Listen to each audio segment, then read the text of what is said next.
কিরে, আমার তো সময় হয়ে এলো আসার, কিন্তু কি করে যাব বল দেখি।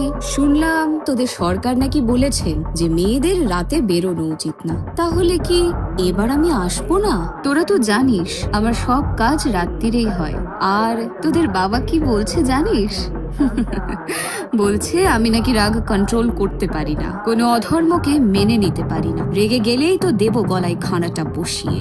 যাই হোক, তোরাও তো জানিস আমার রাগ কেমন, সামলে থাকিস কিন্তু। তোদের দেশে যা অসুরের ছড়াছড়ি হয়েছে, আমাকে তো এবার আসতেই হবে।